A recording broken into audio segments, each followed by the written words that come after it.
I am going to darken the tone a bit by talking about some of the potentially harmful consequences of AI in content and information.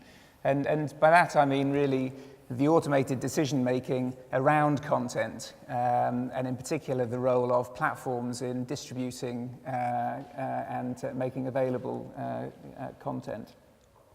There's clearly been, over the last couple of years, a huge amount of coverage of concerns about the ways that platforms make certain kinds of content available.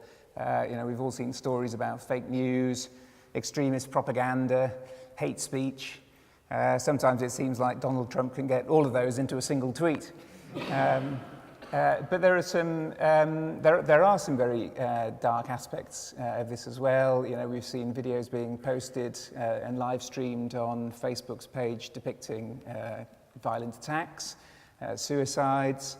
There was a story some of you might have seen last week about a YouTube creator who had, I think initially inadvertently, filmed a dead body suspended from a tree in what's known as Suicide Forest in Japan.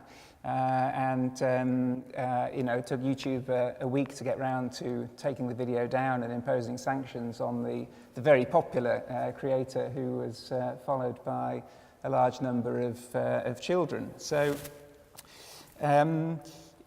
clearly there are some issues here to get to grips with. We don't always know really how significant these issues are.